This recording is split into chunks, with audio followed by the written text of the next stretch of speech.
channel. It's a girl Dot. Today is story time. Is part 2 of my experience living in a shelter.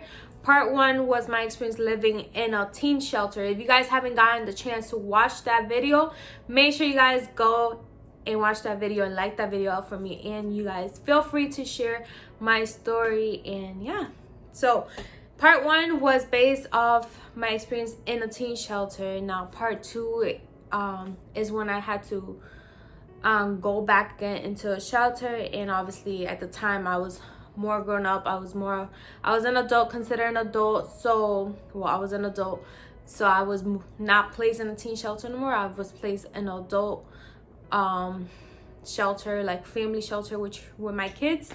So this is my experience, guys. So let's get straight into this video. So I don't know if I mentioned it in part 1, but towards the end of part 1, I believe I said like I ended up leaving before I gave birth to my second daughter, because I didn't want to bring her into, you know, have her and be there in that shelter, the conditions that shelter was, as well the way my oldest daughter was, like her crying every day, like it was really emotionally affecting her, and I couldn't like deal with that any longer.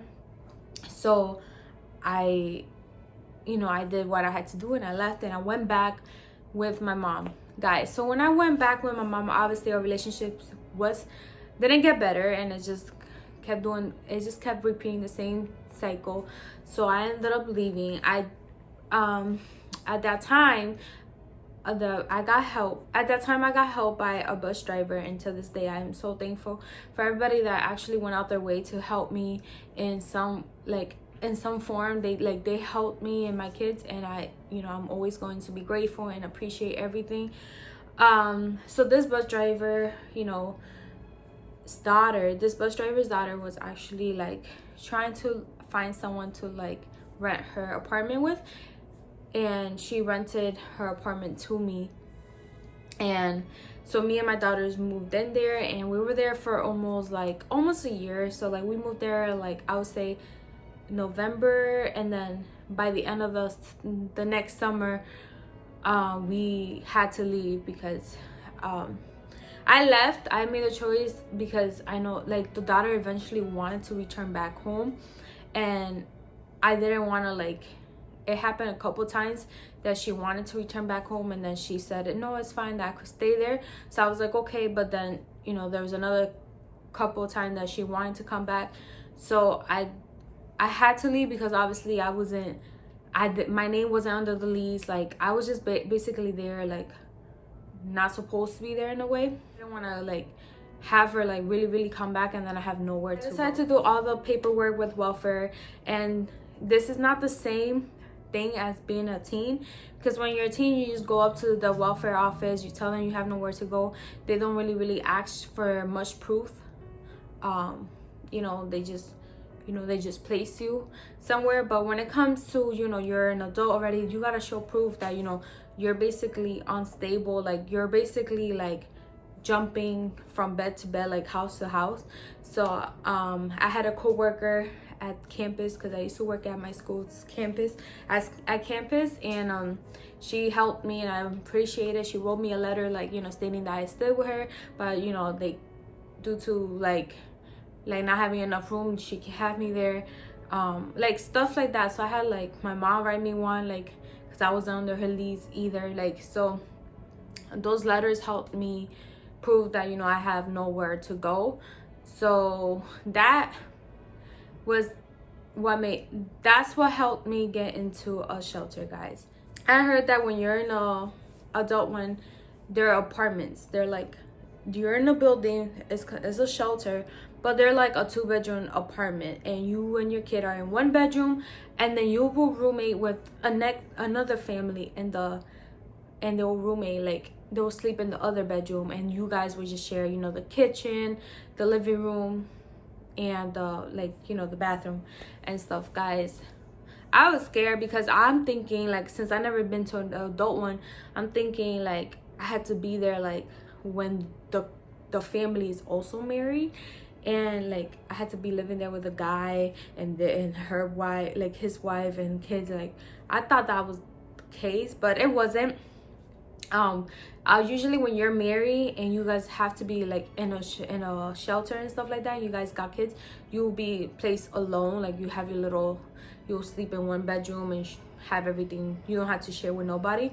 But I was a single mom at the time, so I was obviously placed with another mom and her kids and stuff, guys. And I'm telling you, it was a crazy experience because my first roommate, it was crazy. She was crazy. It just seemed okay because I thought, she's cool. She got two girls, like twins, but they were baby. And so I offer him, the help whenever she's home, whatever. Like if I cook something, hey, like, did you eat? Like I'll give her some, or we'll watch movies or something. Like I'll take out my TV from my room, put it like in the living room and stuff like that, guys. But I didn't know she was going to turn out crazy. I also didn't know she was going to turn out a pig because she didn't clean after herself. She did not clean after herself. It was so disgusting. And this is how everything started to like go build up, because what made her turn out to be like this? Like I'm telling you, I don't know what's going on with her. She's going through some mental breakdown, like something traumatic in her life that's causing her to react this way and just react towards me. Guys, it got to the point that this roommate was really, really aggressive towards me. She threatened me and everything. Like it was really, really bad. Like I didn't feel safe there, and it was frustrating because like I had no other choice but to deal with it. I don't know what happened, but I know one night, guys, I put my kids, me and my kids were, we made it there early and they were sleeping. And I hear her come in, and then all of a sudden, like in the middle of the night, she was throwing up. And I don't know what the hell, because my room at the time was literally right in the kitchen, like the room. I had the door at the kitchen, like all my little spot was right there. Like I didn't even have to go to the living room or anything, because there's nothing to do in the shelter. It's just stay in your room pretty much. So I hear, it was like late night, and I hear her like in and out the bathroom and throwing up and everything. I just completely ignored it, kept sleeping. And can you guys believe it that I got my kids ready in my room that morning, ready for school. We're getting ready to for the day, just to head out the shelter and come back later. Can you guys believe that I went to go get my go to the bathroom, get my kids ready in the bath, like get them, they gotta use the bathroom and all that stuff. I went into the bathroom. The whole toilet was disgusting. The whole towel, not the towel, the curtain, the shower curtain was literally janked down. It was on the floor. Like it was a whole mess. It was a crazy mess. Like I don't know what the hell happened. There was shit staying like all over the seat, like on the seat, everywhere. Like I don't know what the heck was going on with her stomach. Like I don't know what was going on, but it's the fact that she didn't clean after herself that started everything. Because it's like, that's just gross. Like she used my mop, because the shelter will provide you with some groceries when you arrive. That's what they did to me. They provided with some groceries. They also gave me a broom, they gave me a mop, and they gave me some cleaning supplies and all that stuff like that. And I didn't know she was gonna turn out crazy, so I have left my broom and my mop out, guys. And she used my mop, and my mop was dry. It was dry. Like I don't think I even got the chance to even use the mop. And she used the mop to clean shit up from the floor, and you could still see like the mop dirty. Like it's disgusting. And I remember just going, it was early in the morning, I just knocked on her door, and I knew she was up, but she didn't want to leave, like step out. And I was like, hey, like, did you clean, like, did you do all that mess in the bathroom? Like, why didn't you clean it? Can you please go clean it? And she just was like, I didn't do that, I didn't do this, I didn't do that. I was like, that's disgusting. And the first thing I did, finished my kids up and went downstairs. And I told her, I was like, look, I'm not cleaning that. Like, I need a new mop. I knew everything new. Like, that's just disgusting. Like, and they provided me with all that, but that's not even the crazy part of it all that I had to go through there, because she just turned out to go more and more, like, get more and more crazy with me, because it was she started so like I said, she started like to threaten me and everything, and she was already like cursing and arguing always with the staff. So she had DCF involved. She had this DCF involved in already in her, like, with hers. And so I guess I don't know what really really happened, but I just know that DCF got involved, and obviously her kids were removed from her custody. And I remember coming home I don't know if I believe it was that same day, and she just started to, like, she just started to curse out the staff and everything. And I just literally got home with my girls and we went straight into our room. And this lady, I'm telling you guys, don't know what she said, but she went downstairs, told staff that I was threatening her, that I was cursing her out, that I said some stuff to her.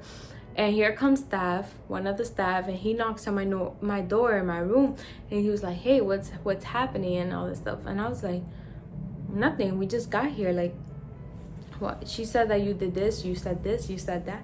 I was like, I never said anything to her. We just got here and my girls are here. Like, why would I even try to start anything when I have my kids with me, you know? And then the staff was like, okay, can you just please lock your door, call me on your phone, and we'll talk on the phone and stuff like that. And I was like, okay.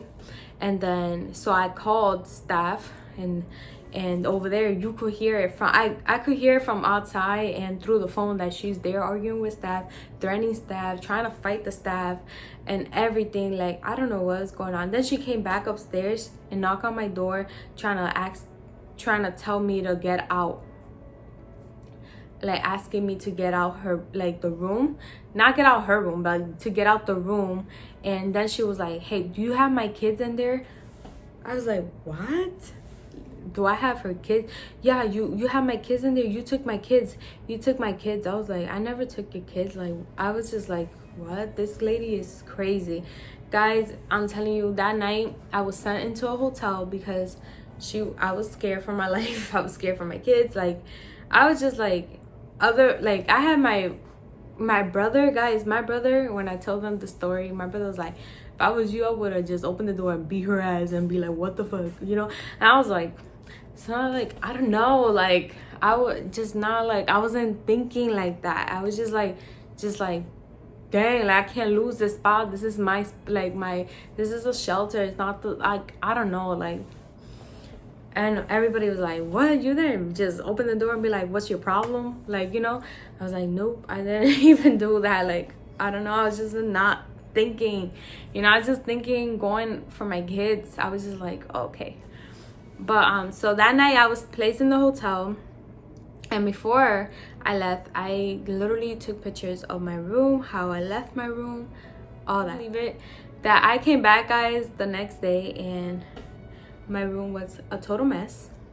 My fridge, like, we will share one fridge. I don't know what happened with her, like, what was going through her mind.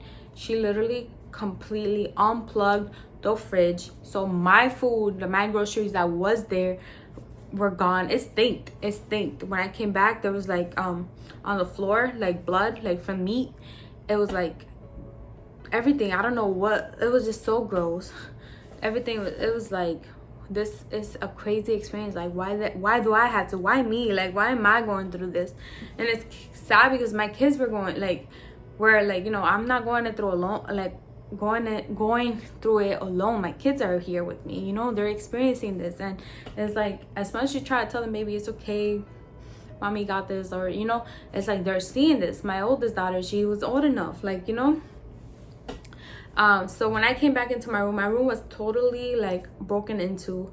My beds were made the night before. Everything was nice and neat, you know. And like, I had a small TV and it was gone. there was powder on the floor. I don't know what kind of powder that was. I don't know if she was trying to do like some type of work in my, like me and my kids or something, because there was powder.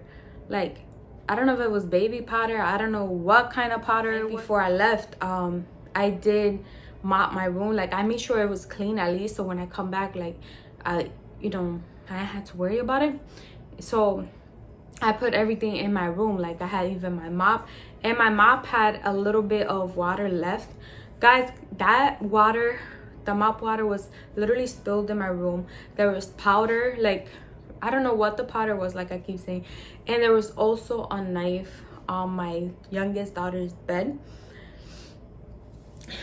Like, a knife. And I was like, I don't hide my, like, I don't put my utensils, my cooking supplies, like, I don't do none of that. Like, I left everything in the kitchen, like, whatever. Like, if you gotta use it, you use it. But everything, like, cooking wise, like, every spoon, everything was all in the kitchen. So how come there's a knife in my room? And it wasn't like no table knife, you know, like small butter knife. No, it was like the meat cutting ones, the big ones. It wasn't on top of my daughter's bed. And I was like, I didn't leave this here. And I would like look back at pictures, and I was like, that's not how I left this. This is not. And then my TV was gone. She stole my TV. She stole my TV. Like, this lady is crazy. And it got to the point that, guys, it got to the point that I had to obviously do a police report on her, because she also threatened me. She, at the time, like in the beginning, I thought she was a cool person, and just so, since we're gonna be living together, you know, if you need anything, you could call me. Why not? Let's call me. And she ended up leaving me a voicemail, and like, I don't know who she was talking to, but it sounded like she was talking to somebody. But she was like, I'm gonna beat this bitch up. I was like, on the voicemail, like, that's all you hear, and then gone. And I knew it was her, like, and I had to show that to the cop, to when he was doing the report. I had to show them, like, proof that, you know, my TV is gone. And then I had to bring that proof back to the shelter, bring it back to the director of, like, the program, and, like, you know, so they could, like, reimburse me. But no, to this day, they haven't reimbursed me my TV. I'm no longer even in the shelter anymore, but I'm no longer there. But, and they still never reimbursed me my money for the TV, even though it was her fault. But guys, this is something I had to go through. Like, shelter, it is not easy, guys. Like, people think that you go to a shelter, you get your apartment quick. Like, not always. It's not always like that. You, just because you go into a shelter, you're gonna get like priority. Like, no, because I didn't get priority and no waiting list to get my apartment. Like, I didn't get anything, you know. Let me finish this like crazy roommate story real quick.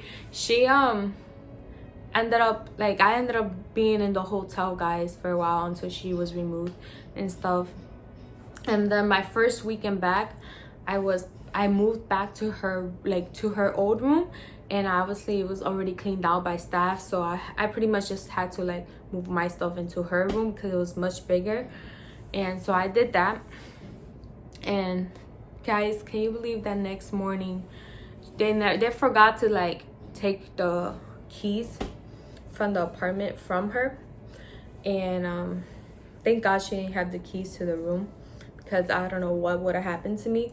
But I just know that it was early in the morning. Me and my kids are just waking up, and I hear someone trying to, like, they're like going like that to the door, trying to open the door. And I'm over here like, is it staff? Like, I was like, hello, like, who is it? Like, who's there? Like, there's people here. Like, what the hell? And it was her, guys. It was the crazy roommate. And she was like, what are you doing there? This is my room. You need to get out. And I was like, I don't need to get out. This is my room now. And you're not supposed to be here. You're not allowed back here. What are you doing here? And she's just like, you need to get out. And I was just like, what the hell? Like, and I'm like, I'm not going to open the door. Like, I don't know how crazy she is. Like, what? Like, she was really doing all these crazy stuff to me. She broke into my room already. She ruined my food. Like, she was really trying to fight me and all that stuff. For what? And the whole thing was, she thought that I was the one that called DCF on her. Guys, I would never do that. I would never. call DCF on nobody. I don't think I would have the balls to do that to no one. I don't know. I don't care how crazy I think you are. Wouldn't do that. I wouldn't like nobody to do that to me. Why would I do that to? And she already had problems, I guess. So the staff, which they're caseworkers, did that. They did that. So it wasn't on me, you know. But you know, someone's obviously gonna react that way when they're already having problems with someone, I bet. So I don't know. But guys, I remember calling the staff and I was like telling the weekend staff, I'm like, yo, this lady, she's trying to break into my room again. Like, she's not supposed to be here. What's going on? Like, and guys, the thing is, weekend staff barely know what's going on with us, like the participants that live there, because they don't know. They're per diem. They only come on weekends, so don't know what the hell is going on throughout the week, because the actual caseworkers, the shelter caseworkers, they're the ones that work, you know, first shift and second shift. So they don't know what the hell is going on when it comes to weekend staff, like totally. So some of them don't even read the notes of what happened throughout the week. Probably none of them know like exactly like who's not allowed back in the shelter, who is allowed, or you know, stuff like that.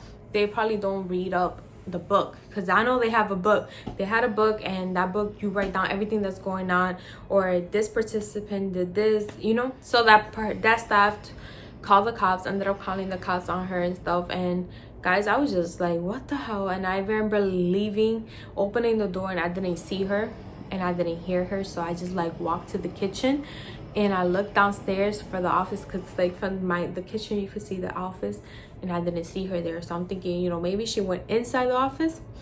The whole time, guys, she was inside my old room and she was just quiet.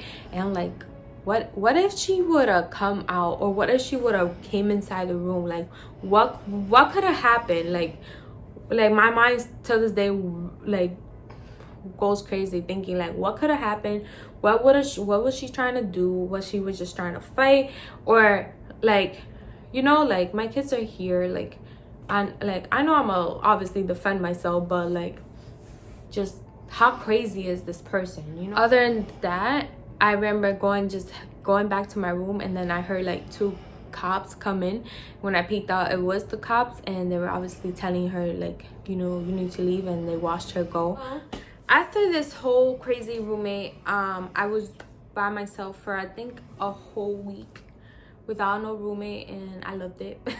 But then obviously I had to share again. I had another roommate, and she was nice. She was only with me for like a week, and then I had another roommate for a while until they were finally nice enough to place me by myself, because of all the drama and everything I had to go through mentally. Like, it was depressing, it was frustrating, it really was draining, that, you know, like everything emotionally I had to go through and my kids had to go through. Like, I don't think we had to be dealing with that, you know.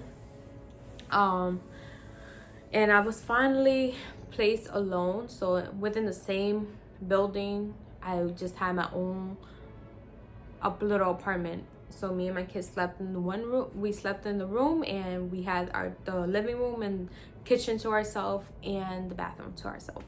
So that was really nice. So before I left that apartment, the first apartment where I had to roommate with people, I was also dealing with rats. And I know I mentioned in the first part that in the teen shelter, I would hear about it. Like, I would hear stories and the girls saying they seen it, or, you know, but I never got to see one there. But guys, in this shelter, I had to see it. I saw them. I was disgusted. I have a phobia. I'm afraid of them. I would literally cry. I will scream. They probably heard me downstairs screaming, because I'm terrified of rats' mouths, because it could be this small little thing. I don't know how that though, but it's a huge ass thing to me, you know, like it's gonna eat me up. I thought it was over once they placed me in the other apartment by myself with the girls. I thought it was over, but no, I will have to deal with it there too. They had rats. And I remember one night, guys, I had to I bought, they gave me, the office people supplied me with like mouse trap. And I heard that you could put peanut butter and like just put it like there, like put it in the corner wherever you think they are, and they'll eventually like come out because they also like peanut butter. So guys, I did that, and one night I'm literally, it was like 2 o'clock in the morning or 1 o'clock in the morning. I'm on my phone watching TikTok, and I'm like on my phone in the kitchen, just sitting there. My girls are sleeping, and then I hear like the mouse, and it gets trapped in the mouse trap, and I'm like yelling. I'm like, oh my god, oh. And I'm like, oh my god, what the hell did I do? Like, I can't, like, they're not gonna come upstairs to get the mouse. And the mouse was still alive, and it was like still trying to get off the mouse trap. Guys, I ended up calling my dad and crying to my dad. I was like, Dad, like the mouse trap. It was, oh my gosh, freaking ran away. Like, it actually got off the trap, and it went under the fridge. So I was scared. I was like, that's pointless, he ran away. he was able to get off from it. All right guys, so I'm gonna give you guys a little bit before another story within this big story. Gonna give you a little bit of how the shelter really was. And it was like that, it was really frustrating for me, like dealing with a crazy roommate, all that stuff. But also we dealt with a lot, you know, you gotta make sure you clean. With staff going in your apartment, I had to deal with, you know, inspection twice a week. My inspection was Wednesdays and Fridays, and then when I moved to the other side of the building by myself with the girls, it was Mondays and Thursdays inspection and stuff like that. And pretty much inspection, they will go and they'll inspect your house, like your apartment, how you go, you know, how clean you are, make sure, you know, your beds are made, everything's made, make sure that there's no dishes down the sink, make sure that, you know, everything that you cooked with the night before, it's all done, like the bathroom is clean. That's pretty much how the staff do. They just really make sure you're on top of everything. I will also have to meet with like a caseworker, not like a caseworker, she's like yeah, like a caseworker within the shelter, and they like the one that help you like find place or help make sure that, you know, you are doing what you got to do to make sure you leave the like that, make sure you move out, you know, like make sure, you know, you're finding work, that you're going to school, or, you know, you're applying to housing. Or they will find you applications. Hey, apply here. Hey, apply there. Apply here. I'm just so blessed and thankful, guys, that I wasn't there in the shelter for like a year. I was there for less than a year. I was only there for a couple months, and I was already called. I got the call, received the call that, you know, hey, we have an apartment. Do you want to like take it? I was just crazy emotional. I obviously, of course, I'm gonna say yes. I just crying happy tears because I'm like, wow, I did it. Me and my kids did it, and I was just so blessed, so happy that I was finally out. And if you're watching this and you're in a shelter right now, just be patient. And I know at times you know, I felt like I was gonna go crazy because when is my time gonna go? Like when am I gonna get that call for my apartment? When am I gonna get out of this freaking hole and dealing with all this crazy crap here? Like when is it gonna be me? When is it gonna be my turn, you know? And if you're going through it, just, you know, be patient and just stay strong and stay motivated. Just stay motivated and do it for your kids, because that's the most important thing. Like, and yeah, this is my story, guys, and this story made me, everything I had to deal with within the teen shelter, within this other shelter, it made me a lot stronger. It made me appreciate life a lot more, guys. I am so thankful how far I've gotten, how far I've, you know, came, and I'm, you know, it's only gonna keep getting better from here. I'm just, you know, no matter what, I'm not stopping.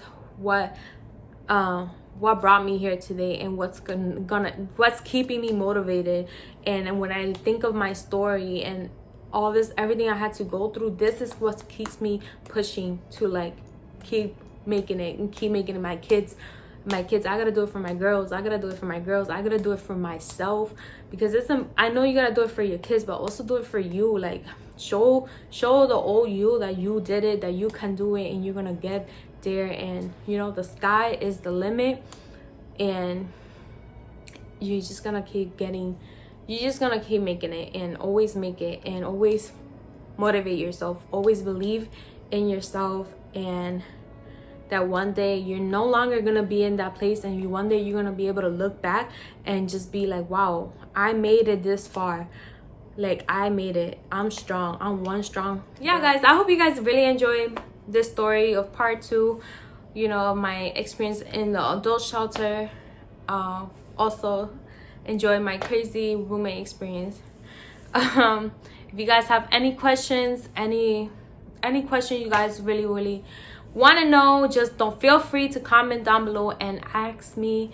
Make sure you guys like this video up, comment down below, share my story, and make sure you guys hit that subscribe button for me and enjoy my life. I'll see you guys in the next video. Make sure you guys stay motivated, stay focused, and yeah, I'll see you guys in the next vlog. Besos. I gave you my heart.